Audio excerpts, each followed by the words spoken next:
काढतो प्रमाणपत्र, अर्ज करते कसे हो? तुमचं एक स्टेटमेंट होतं की अर्जच करेनात लोक, अर्ज करते का त्याला माहितच नाही ते नोंद निघाली, आणि त्याला कुठं वाचायचं ते मोडी अभ्यासक आम्ही सरकारला दिले, त्या काळात देईन त्यांचे पगारच नाही दिले, मग ते कुठं करायला लागले का? मग आयंजण औंजण हे उर्दूचे शब्द हे शेतकरी कुणबी आहेत, त्यांना देऊन टाका. तुम्ही दुसऱ्याला द्या म्हणतच नाहीत ना, आम्ही ज्याची नोंदणी करते त्याला द्या. तुम्ही सांगा 17 संस्थांचा जार काढून टाका उद्या सकाळी, कशाला टाइम नाही घालायचं म्हणा. 17 संस्थांचा जार उद्याच काढायचा, काढा. तुम्ही नुसतं धिंगाणा बघा राज्यात. तुम्हाला जर मराठ्याने 2 महिने घरी जाऊन दिलं नाव बदलून, इकडंच या गावातून नेलं त्या गावात सप्ताह केल्यावर बाबा मिरी लेवून हे सप्ताह झालं कीर्तन की ते कीर्तन लगेच सुपारी. तुम्हाला तुम्ही टेन्शनच घेऊ नका, लगेच सुपारीत लागल्या माझ्या तुमच्या मागं. या गावातून जर 2 महिने तुम्हाला देऊन दिले फक्त मन जिंका, एवढंच म्हणणं. तुम्हाला पैसे द्यायची गरज नाही, लोकांना काही करायची गरज नाही, कामाचं आम्हीच दाखवायची गरज नाही.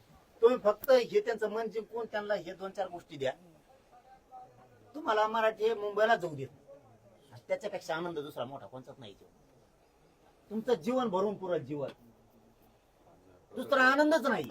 दादांच्या संदर्भातून बँकेत आपल्याकडे अण्णासाहेबचे प्रपोजल झाले, 1,500 लोक आपण शेतकऱ्यांच्या पोरांना कर्ज दिले, 155 कोटी, एक पण बुडीत नाही. देवगिरी बँक राज्यात आघाडीवर दादा, तुमच्याकडे नावाची खूप आहेत ते, पण ते काय व्हायला डिसेंबर पासून परतावीस नाही. आता काल 150 कोटी काल आपण हे काय कलाकार आहेत, आज दिल्यावर मनाने जिंकत पैसे नाही. एक पोरग बुडीत नाही दादा, समज या जो पैसे नाही. एक रोड कमी करायचा, एक रोड करायचा नाही, 1 लाख कोटी त्याला घालूच तर डांबरे जाऊस तर हो ना. गरीबाचं कल्याण, शेतकऱ्याचं कर्ज माफी त्याच्यातून एक रस्ता बंद मानायचा, एवढा करायचा नाही. शेतकऱ्याची कर्ज माफी झाली, शेतकरी खुश होते, त्यांना खता पाण्याचं टेन्शन आहे आता, ते त्यांचं क्लिअर होईल.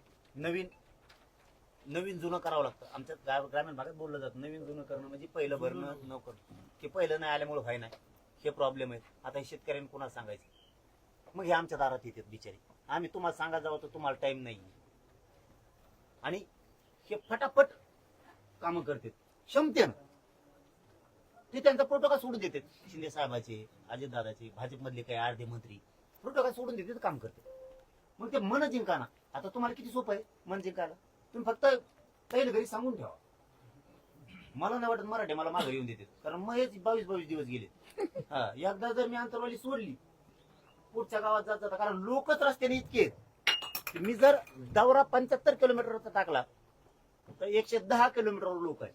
मला तिथपर्यंत जाणं इथून दूर रोड भरलेला माघारी वळवतो का? तुम्ही जर 17 संस्थांचा JR काढला आणि हैदराबादचं गॅझेटेडचं प्रमाणपत्र सुरू केले तर प्रसाद लाड साहेब मुंबईत जातच नसते. इतकं प्रेम मी कमवलं, तुम्ही कमवा, करा गरीबाच्या लेकराचा उद्धार. फुकट केसेस